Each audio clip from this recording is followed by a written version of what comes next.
8 inches. Roughly. This is just a gate latch, so it's not really going to matter exactly. For your saw, where do you need it? On the outside, or? Yeah, I gotta be able to see. So we'll just go right there. Alright. And get those cut.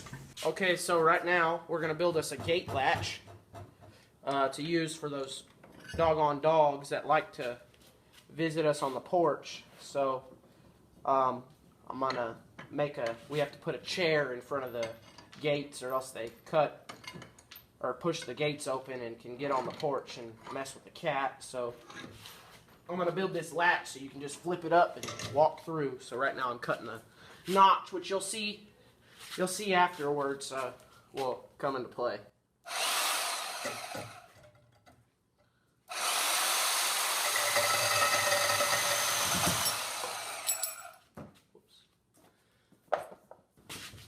So basically we're going to build it, just have a scrap like that. So it's going to go like that. You just flip it up. I'm going to weld this piece on there, bolt through right there, and well, you'll see.